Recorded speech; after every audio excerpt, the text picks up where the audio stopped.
घबरा जाते हैं ऊंची जात वाले जब कोई दलित बच्ची स्कूल जाने लगती है। क्या इसलिए क्योंकि वो जानते हैं कि अगर एक औरत या एक दलित पड़ गया तो उनके बनाए हुए झूठे नियम टिक नहीं पाएंगे? ये सवाल हवा में नहीं, ये सवाल खड़े हुए थे उस दिन जब सावित्रीबाई फुले पहली बार स्कूल गई थी। सिर्फ 9 साल की उम्र में शादी हुई थी, पढ़ाई भी नहीं आती थी, बट उन्होंने हार नहीं मानी, खुद पढ़ी और फिर बनी भारत की पहली महिला टीचर। सावित्रीबाई ने वो काम किया जो उस जमाने में किसी ने सोचा भी नहीं था। वे लड़कियों और दलितों के लिए एक ही साल में 5 स्कूल खोल दी। जब लोग औरतों को घर से बाहर निकलने नहीं देते थे, तब सावित्रीबाई लड़कियों को पढ़ना लिखना सिखा रही थी। रास्ते में लोग उन पर कीचड़ फेंकते थे, गालियां देते थे, बट वो रुकी नहीं। उन्होंने समाज की सारी बंदिशें तोड़ दी। अपने पति की मौत के बाद उन्होंने खुद उनका अंतिम संस्कार किया, जो कि उस दौर में किसी औरत के लिए सोचने लायक भी नहीं था। सावित्रीबाई सिर्फ एक नाम नहीं है, वो एक चिंगारी है। एक सवाल है उस समाज के लिए जो औरत को देवी तो मानता है, लेकिन जब वही औरत अपने हक के लिए खड़ी होती है तो उसे चुप कराना चाहता है। सावित्रीबाई फुले वो आग थी जिसने ब्राह्मणवादी सोच की नींव हिला दी। ये कहानी है सावित्रीबाई की, एक ऐसी शख्सियत की जिसने समाज की जंजीरों को अपनी हिम्मत से पिघला दिया। तो चलिए शुरू करते हैं उनके इस क्रांति भरी दास्तान को। सावित्रीबाई का जन्म 3 जनवरी 1831 को महाराष्ट्र के एक छोटे से गांव नायगांव में हुआ। वे माली समुदाय से थीं, एक ऐसी जाति जिसे समाज निचला मानता था। उस समय भारत दोहरे शोषण की आग में जल रहा था। एक तरफ ब्रिटिश हुकूमत की गुलामी थी, तो दूसरी तरफ समाज को जाति, लिंग भेद और अशिक्षा की जंजीरों ने जकड़ रखा था। औरतों की हालत सबसे बदतर थी। बाल विवाह, सती प्रथा और विधवा बहिष्कार जैसी अमानवीय प्रथाएं उनके जीवन को नरक बना रही थी। शिक्षा तो औरतों के लिए दूर की कौड़ी थी। दलितों और निचली जातियों को तो स्कूल के दरवाजे तक पहुंचने का भी हक नहीं था। ऐसे ही अंधेरे और रूढ़िवादी समय में सावित्रीबाई फुले का जन्म हुआ। महज 9 साल की उम्र में उनकी शादी ज्योतिराव फुले से कर दी गई थी, जो उस समय सिर्फ 13 साल के थे। ज्योतिराव खुद एक माली परिवार से आते थे और आगे चलकर एक बड़े समाज सुधारक बने। तो यह शादी उस दौर की रीत थी, लेकिन सावित्रीबाई के लिए यह एक नए सफर की शुरुआत थी। उन्हें भी नहीं पता था कि यह बंधन उन्हें एक ऐसी राह पर ले जाएगा जहां वे समाज की नींव हिला देंगी। सावित्रीबाई उस समय अशिक्षित थीं। उस दौर की तमाम लड़कियों की तरह सावित्रीबाई भी पढ़ लिख नहीं पाई थीं, लेकिन उनकी जिंदगी में एक ऐसा शख्स आया जिसने उनके भीतर की चिंगारी को हवा दे दी, और वो थे उनके पति ज्योतिराव फुले। ज्योतिराव मानते थे कि शिक्षा वह हथियार है जो समाज की हर बुराई को खत्म कर सकता है। उन्होंने सावित्रीबाई को पढ़ना लिखना सिखाया। सावित्रीबाई ने इस मौके को दोनों हाथों से थामा। उनकी मेहनत और लगन ने उन्हें जल्दी ही एक विदुषी महिला बना दिया। ज्योतिराव के मार्गदर्शन में सावित्रीबाई ने न सिर्फ किताबों को पढ़ा, बल्कि समाज की सच्चाई को भी समझा। वे देखती थीं कि औरतों और दलितों को कैसे हर कदम पर अपमानित किया जाता है। उनके भी मन में एक आग जल रही थी, और यह आग थी बदलाव की, बराबरी की। ज्योतिराव के साथ मिलकर उन्होंने ठान लिया कि वे समाज के इस अंधेरे को मिटाएंगे, लेकिन यह राह आसान नहीं। सावित्रीबाई ने ज्योतिराव के साथ मिलकर पुणे में लड़कियों के लिए पहला स्कूल साल 1848 में खोला। यह कोई साधारण कदम नहीं था, यह उस समाज के मुंह पर तमाचा था जो औरतों को शिक्षा का हक देने से इनकार करता था। सावित्रीबाई भारत की पहली महिला शिक्षिका बनी, लेकिन इस क्रांतिकारी कदम का स्वागत फूलों से नहीं, बल्कि पत्थरों, कीचड़ और गोबर से हुआ। जब सावित्रीबाई स्कूल जाती थीं, तो लोग उन पर गंदगी फेंकते, गालियां देते और धमकियां देते। रूढ़िवादी समाज को लगता था कि औरतों को पढ़ाना उनके संस्कारों के खिलाफ है, लेकिन सावित्रीबाई अपने पथ पर अड़ी रही। वे कहती थीं, अगर मेरी साड़ी गंदी हो जाए तो मैं दूसरी साड़ी साथ रखूंगी, लेकिन शिक्षा का दिया जलाना मेरा कर्तव्य है और मैं इसे पूरा करके ही दम लूंगी। उनकी यह हिम्मत सिर्फ स्कूल तक सीमित नहीं। सावित्रीबाई ने विधवाओं के हक की लड़ाई लड़ी, बाल विवाह के खिलाफ आवाज उठाई और कन्या भ्रूण हत्या जैसी बुराइयों को खत्म करने की मुहिम चलाई। उन्होंने और ज्योतिराव ने मिलकर सत्यशोधक समाज की स्थापना की, जो जाति और लिंग के भेदभाव को मिटाने का सपना देखता था। सावित्रीबाई के हर कदम पर विरोध था।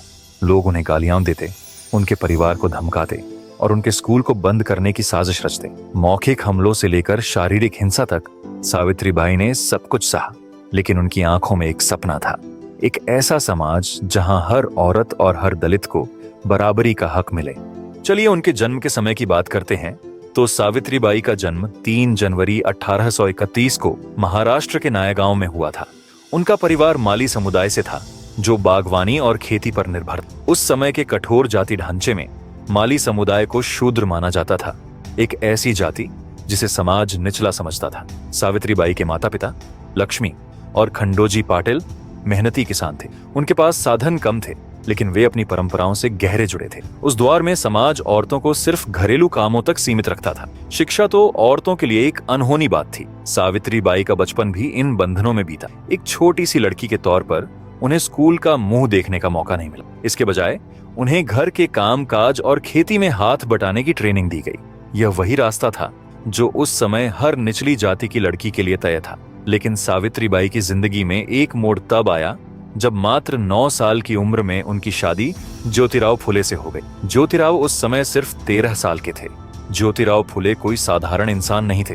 वे एक ऐसे विचारक थे जो समाज की बुराइयों को जड़ से उखाड़ना चाहते थे। उस समय जब औरतों को सिर्फ घर संभालने की मशीन समझा जाता था, ज्योतिराव का मानना था कि शिक्षा और आत्मनिर्भरता ही औरतों को आजादी दे सकती है। उन्होंने सावित्रीबाई के भीतर छिपी प्रतिभा को पहचाना। जहां समाज सावित्रीबाई को सिर्फ एक बाल वधू के रूप में देखता था, ज्योतिराव ने उनकी बुद्धिमत्ता और हौसले को देखा। ज्योतिराव ने सावित्रीबाई को पढ़ना लिखना सिखाया।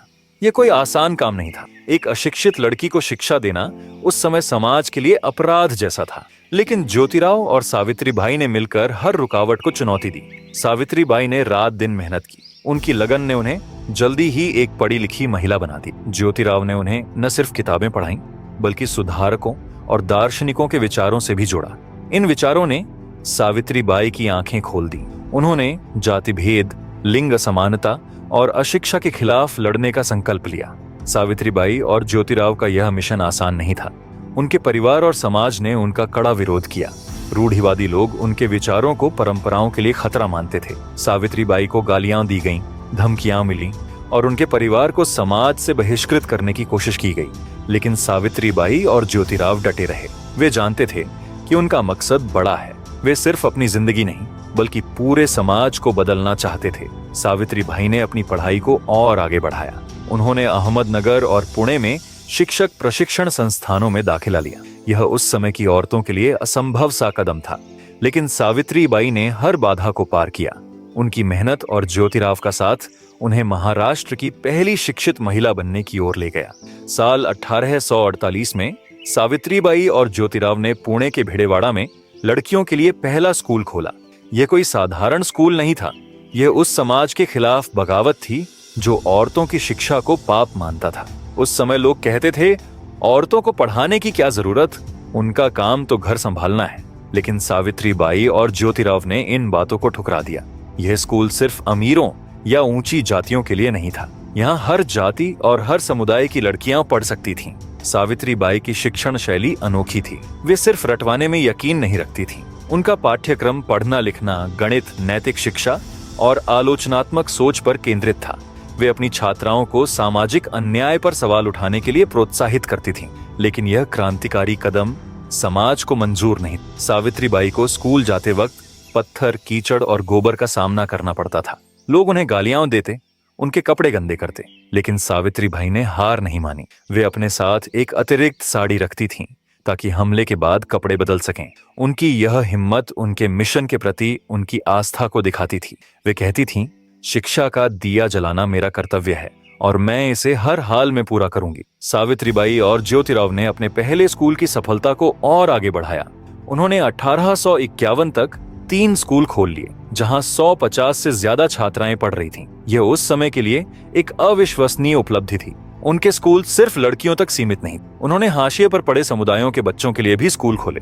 सावित्रीबाई का मानना था कि शिक्षा सिर्फ अक्षरों को पढ़ना लिखना नहीं, बल्कि समाज को ऊपर उठाने का सबसे बड़ा हथियार है। वे जानती थीं कि अगर औरतें शिक्षित होंगी तो वे न सिर्फ अपनी जिंदगी बदलेंगी, बल्कि पूरे समाज को नई दिशा देंगी। उस समय लोग औरतों की शिक्षा को बेकार बल्कि हानिकारक मानते थे, लेकिन सावित्रीबाई ने इस धारणा को जड़ से उखाड़ फेंका। उनके स्कूल सिर्फ किताबी ज्ञान देने की जगह नहीं थे। वे ऐसी जगह थे जहां लड़कियां, खासकर दलित और हाशिए की पृष्ठभूमि से आने वाली लड़कियां, आत्मसम्मान और स्वतंत्रता का सपना देख सकती थीं। सावित्रीबाई अपनी छात्राओं को न सिर्फ पढ़ना लिखना सिखाती थीं, बल्कि उन्हें सामाजिक बुराइयों के खिलाफ सवाल उठाने की हिम्मत भी देती थीं। सावित्रीबाई का यह मिशन उन्हें सशक्तिकरण की प्रतीक बना गया। उनकी मेहनत ने न सिर्फ उनकी छात्राओं को प्रेरित किया, बल्कि उन तमाम औरतों को उम्मीद दी जिन्हें समाज ने उनके लिंग या जाति की वजह से हक से वंचित रखा था। सावित्रीबाई की लड़ाई सिर्फ शिक्षा तक सीमित नहीं थी। उन्होंने उस समय की सबसे अमानवीय प्रथाओं को भी चुनौती दे डाली। विधवाओं के साथ होने वाला व्यवहार उस समय समाज का सबसे काला सच था। विधवाओं को सिर मुंडवाने, सफेद साड़ी पहनने और समाज से बहिष्कृत होने के लिए मजबूर किया जाता था। सावित्रीबाई ने इस अन्याय के खिलाफ आवाज उठाई। उन्होंने और ज्योतिराव ने मिलकर विधवाओं के लिए देखभाल गृह बनाए। ये गृह सिर्फ आश्रय नहीं थे, ये उन औरतों के लिए एक नई शुरुआत थी जिन्हें समाज ने ठुकरा दिया था। यहाँ विधवाएं शोषण और सामाजिक तिरस्कार के डर के बिना सम्मान के साथ जी सकती थीं। सावित्रीबाई ने विधवा पुनर्विवाह को भी बढ़ावा दिया। वे कहती थीं, हर औरत को अपनी जिंदगी को गरिमा के साथ दोबारा शुरू करने का हक है।